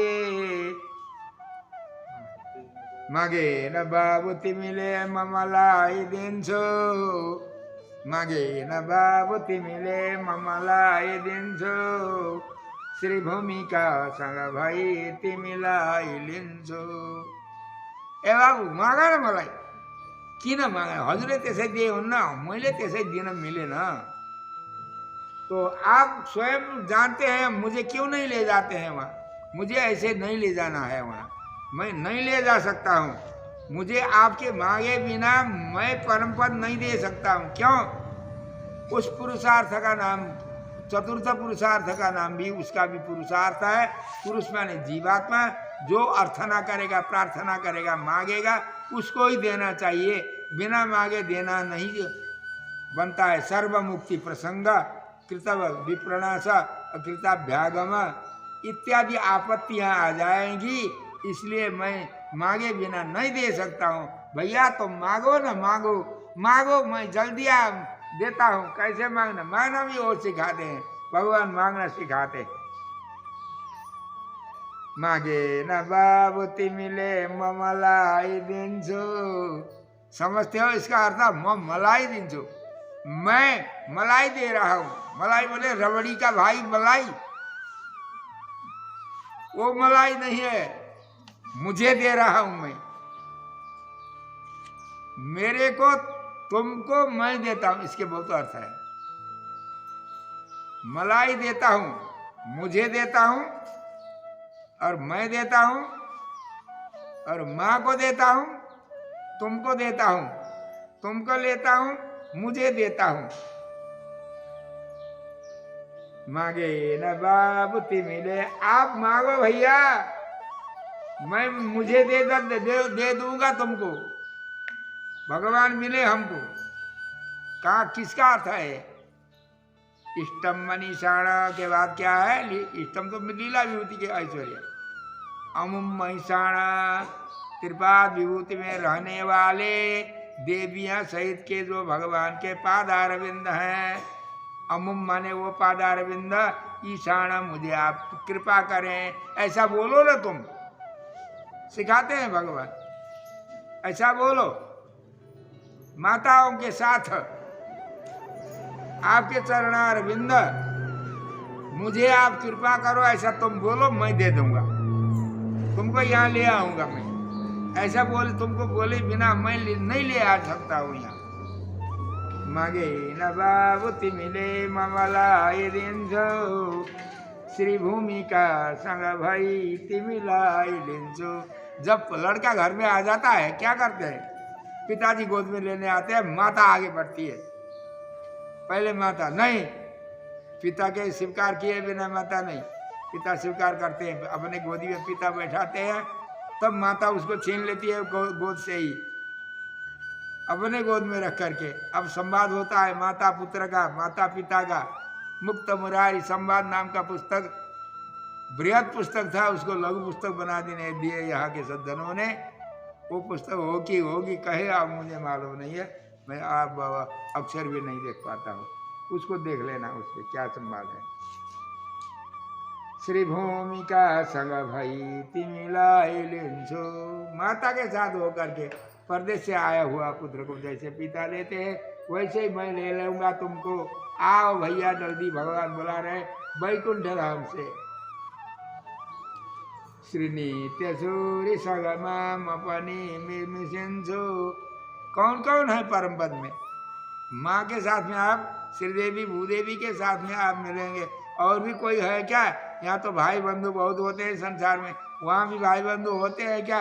अरे भैया, श्री नित्य सूरी संगमा मपनी मिसिंसु, देखो भाई नित्य सूरी तो अनंत है वहाँ, जिनकी संख्या नहीं है, गिन नहीं सकते हैं हम। वो नित्य सूरी के साथ में तुमको, ये झूठी बात नहीं है। हाँ, माता जी सेवा करती है, पूजा करती है, नित्य सूरी पूजा करते हैं सब। हाँ, भोग ही प्रपूजित अनंत नित्य सूरी अर्चिरादि मार्ग, जो बृहद ब्रह्म संहिता की वो नहीं, वृद्धाहरित स्मृति का आप लोगों ने जो नित्य पाठ करते हैं उसका अंतिम में यही वर्णन है पर्याप्त रूप से। उसको देख लेना, कंठस्थ कर लेना। पहले तो यहाँ की बात समझो। श्री नित्य सूरी सगमा मपनी मिसिंसु, नित्य सूर्यों के साथ में मैं भी मिल जाऊंगा। देखो भैया, आनंद होता है। जैसे यहाँ होता है ना बड़ा पर्व जो आता है, त्योहार और दशहरा, कभी बड़ा पर्व आता है तो उस समय क्या करते हैं, परदेश में गए हुए जहाँ तहाँ के बाल बच्चे को बुलाते हैं, और अपने घर गई हुई लड़की को भी बुलाते हैं, दामाद को भी बुलाते हैं, अपने बच्चे को, बहू, बेटे को, बहू को, सबको चारों ओर बैठा करके बीच में माता पिता बैठ करके उनको खिला करके बाद में खाना, बड़ा आनंद आता है उनको। अकेले खाएंगे तो गला से उतरता नहीं उनको। वैसे ही भगवान त्रिपाद विभूति में यहाँ से जाने वाले को, वहाँ के नित्य सूरी को, देवियों को, सबको चारों ओर बैठा करके बीच में सबके साथ हंसते हुए, गप करते हुए, आनंद से बस वहाँ वो अमृत पान कर रहे हैं। भगवान के कल्याण गुण अमृत का पान कर रहे हैं वहाँ। श्रीनित्य सूर्य संगमापनी मिसिंसु, मैले भने सरी परम पदमा महंसु। मैंने जो बताया पुरुष सूक्त में सहस्र से रेखा से लेकर के श्री सते मंत्र का पूरा अंतम में मैंने जो बताया उसके अनुसार मैं मिलूंगा। भैया आ जाओ ना जल्दी, वैकुंठ से बुलाए। अब अभी भी कोई जाता नहीं है, भगवान बुलाते हैं। अब लड़का नहीं आया, परदेश का लड़का, मैं बुला रहा हूँ, वो रास्ता में कहाँ रुका है, वहाँ से चला है कि नहीं पता नहीं लग रहा है। अब शायद पिता के बुलाने पर उतरा नहीं, जल्दी आता है बच्चा, माँ बुलाएगी तो जल्दी आएगी। अरे भैया, अब श्रीदेवी भूदेवी नीला देवी से भगवान कहते हैं तुम बुलाओ, मेरे बुलाने पर नहीं आ रहा है, आप बुलाओ तो आ जाएगा। हाँ, हमारे तरफ से आप बोलो ना। अच्छा, तुम्हारे तरफ से हम बोले, श्री भूमि नीला घर में बसेरा, कहिले पुग्नु जस्तो लाग्दैन तपाईँहरूलाई। देखो भाई, श्री भूमि नीला घर में बसेरा, गर्छन् प्रतिज्ञा तिमीलाई हेर। भगवान कहते हैं भैया देखो, तुम्हारी प्रतीक्षा माँ कर रही घर पे, माँ का खबर सुनाएंगे तो वो जल्दी आएगा, समझ करके भगवान बोलते हैं। उस चेतन से भगवान माँ के तरफ से बोल रहे हैं, माता श्रीदेवी भूदेवी नीला देवी प्रतीक्षा कर रही तुम्हारा, जल्दी आओ भैया। माँ रोती है भैया नहीं आया, ऐसा समझ करके माँ, कौन? श्री भूमि नीला घर में बसेरा, घर पे बैठ करके माता, घर माने त्रिपाद विभूति, यहाँ मणिमय मंडप पर दर्शन प्रतीक्षा तिमिलाई है तुम्हारा रास्ता देख रही। लक्ष्मी सखा को करुणा बुझेर आउ न नानी नगरे रबेरा। देखो भैया, लक्ष्मी का भगवान अपना स्वयं खुद बता रहे हैं, परंतु लक्ष्मी को परोक्ष रूप से बता रहे हैं। गीता जी में श्री कृष्ण उवाच है, कहीं गीता के पुस्तक में बताते तो भगवान कृष्ण है, परंतु श्री कृष्ण उवाच कहीं नहीं होगा। जहाँ तक भगवान उवाच, भगवान उवाच का परोक्ष रूप से उसी प्रकार भगवान स्वयं खुद बता रहे, परंतु परोक्ष रूप से यहाँ वर्णन कर रहे। भगवान ऐसा करेंगे वो कहते लक्ष्मी सखा को करुणा बुझेरा आउ न नानी नगरे रवेरा। देखो भैया, तुम्हारे जो पिता है परम पिता नहीं बदलने वाला वैकुंठनाथ भगवान, उनकी करुणा इतनी है, तुमको देखने के लिए आतुर है। यहाँ का आनंद किसी से आनंद नहीं है उनको। जब तुम आओगे तभी यहाँ का तुम्हारा आनंद मिलेगा। आऊ न नानी नगरे रबेरा। ए बाबू भैया आओ ना, आओ, देरी मत करो, जल्दी आओ ना, भगवान बुलाते हैं वैकुंठ से। आपको जाना मन करता कि नहीं? किसका अर्थ है? सहस्र शीर्षा पुरुष सहस्राक्ष सहस्रपा सभूमिं सर्वतः प्रीत्वा अत्यतिष्ठत् दशांगुलम। कल अर्थ बताया इसका। आओ न आओ पद नहीं समाओ। आ गया अर्थ, आ गया नहीं, एक आ गया और उधर है। अब क्या कहते हैं? आओ न आओ पद नहीं समाओ लक्ष्मी सखा कई परिवार पाऊ। आओ भैया, अब तो यहाँ आने पर पहले मेरे पकड़ो, चरण को पकड़ो, उसके बाद मेरे गोदी में मैं बैठाऊंगा, तुम्हारे साथ मेरा संवाद रहेगा और माँ गोद में ले लेगी 3 है ना। और उसके बाद नित्य सूर्य का सूर्य की बारी आ जाएगी।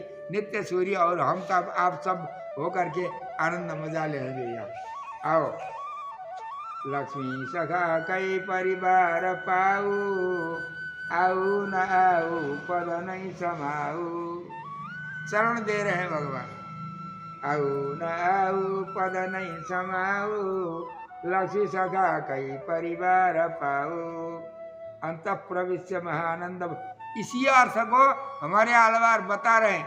सहस्र गीति में यह अर्थ भरपूर है, प्रशस्त जहाता है। अंत प्रविश्य महानंद दासैसा थितिरेव मोक्ष। मोक्ष इसका नाम क्या है? ये मोक्ष है कि नहीं? गवा दे रहे हैं भगवान आलवार। क्या गवा देते हैं?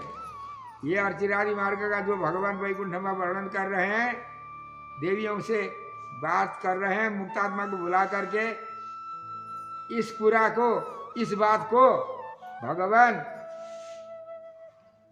नित्य सूरी प्रमुख आलवार षटगोप स्वामी अंत प्रविश्य महानंद दासई सह। अंत प्रविश्य माने यहाँ से जाने पर भगवान के साथ मिल गए, मणिभाई मंडप में स्वागत वागत हो गया। अब होने के बाद अंत प्रविश्य भीतर जाओ, मणिभाई मंडप से घर के भीतर जाओ ना, और माल ताल वहाँ है, घर के बाहर स्वागत करके भीतर ले जाते हैं ना बच्चे को, ऐश्वर्य के साथ आया हुआ बच्चा को, उसी प्रकार भगवान भीतर ले जाते हैं। अंत प्रविश्य भीतर प्रवेश मणिमय मंडप से अगाड़ी भगवान और लक्ष्मी माँ के स्वागत लेने के बाद, उनके चरणारविंद का स्वीकार करने के बाद नित्य सूर्य के भीतर अंतःपुर में अब प्रवेश करेंगे।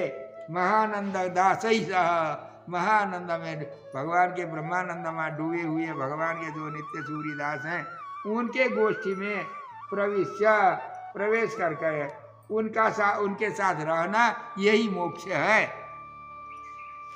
दस्तखत कर दिए आलवार। अंत प्रविश्य महानंद दासई सह स्थितिरेव मोक्ष।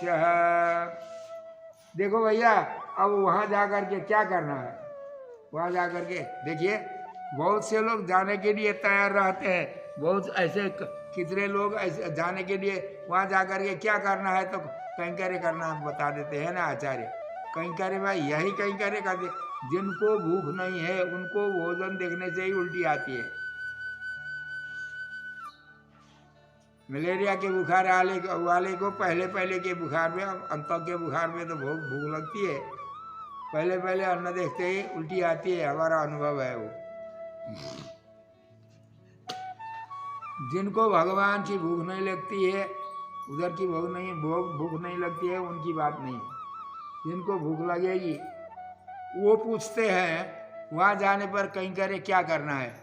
यहाँ तो जानते ही हैं, यहाँ काम करने पर यहाँ थकावट लगता है, थकावट भी नहीं है। जहाँ जिस काम में प्रेम नहीं है उसमें थकावट लगता है। हम थक गए, फुर्सत नहीं है, टाइम नहीं है। भगवान के काम में सबसे छुट्टी लेकर के ओवर समय कहीं होगा तभी ना, ऐसा नहीं। सबसे पहले भगवान का काम निपटा लेना, कर लेना सब। भगवान की सेवा पूजा, भगवान का चिंतन पहले करो, आरती करो और व्यवहार उससे बाद में। और यहाँ का योगक्षेम के लिए भी और कुछ करना है बाद में करो भगवान का। देखो सच्चे भक्त उठ करके भगवान की सेवा हुआ करके प्रसाद पाके तभी काम में जाते हैं। तो क्या करना वहाँ जा करके कैंकर्य क्या है, वहाँ का कैंकर्य भी तो समझना चाहिए। जैसे कन्या को किसी भर्ता के घर भेजना है, वहाँ जा करके क्या करेंगे, कौन है, जेठाज कितने हैं, देवर कितने हैं, उनके नंद वंद बहुत हैं। नंद जिस घर में ज़्यादा है उसे रहने वाली बड़ी बड़ी नंद हैं, तो बहू को ज़्यादा कष्ट होता है। वह तो आराम मिलता है कि नहीं। वहाँ जंगल के जैसे पत्थर होते हैं, पथरीले जमीन के वैसे परिवार ज़्यादा होंगे तो मुझे कष्ट होता है। वह कैसा है घर, जैसे माता पिता को पूछती है लड़की घर जाने के पहले वहाँ कौन कौन है, फलाने हैं, ऐसा ऐसा है। इधर वाले बताएंगे, उधर वाले बताएंगे। घर में जाने पर जितना आनंद मिलता है उसका वर्णन करके सुनाते हैं, तब उनको ज़्यादा मन लगता है उधर।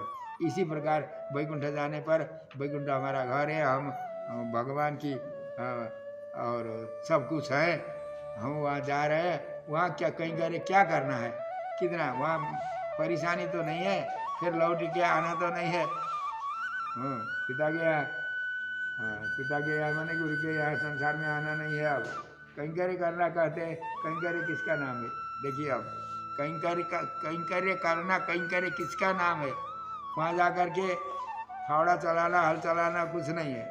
सुनिए, सद्य प्रसूत स्तन पूर्ण दुग्धा धेनुर यथा वत्सवृक्षेव समस्त कल्याण गुणाकरस्य बुभुक्षया सक्त मनोरथस्य मुक्तस्य भोगावलयो हि सेवा तदेव कैंकर्यं सन्ति देवा। उदाहरण बता रहे हैं। कैंकर्य माने सेवा। जैसे माता जी है, अभी बच्चा पैदा हुआ है, महीने का हो गया लगभग, माता कहीं जाती है, उनको अपने स्तन में दूध भर करके उनको कष्ट होने लगता है, पीड़ा होती है, तब बच्चे के साथ मिलने के लिए उनको जल्दी लगती है। बच्चे को जब भूख लगती है तब रोता है। उनको जब अपने छाती में पीड़ा होती है तब वो बच्चे की याद करके जल्दी आते हैं। कहीं भी कैसे भी काम में हो, वो यदि स्वस्थ हो, आसक्ति हो तो तुरंत आती है। तो आकर के क्या करती है, बच्चे को पिलाती है, गोदी में रख करके बच्चे को पिलाती है। पिलाने के बाद खिलाती है इसको, माने इनको खिलाती है, गोद में रख करके नचाती है, हंसाती है, कुछ करती है।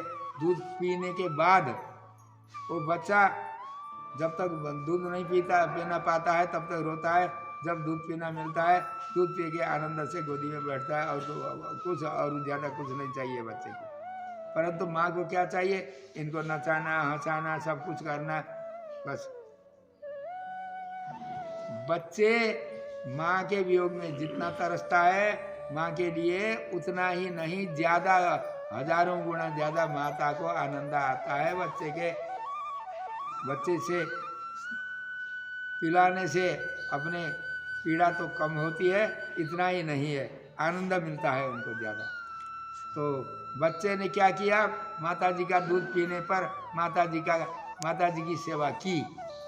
बच्चे ने आकर के माँ के दूध पीने पर माँ को कष्ट आराम हुआ, स्तन में जो कष्ट होता था वो आराम हुआ, वो तो माँ की सेवा हो गई।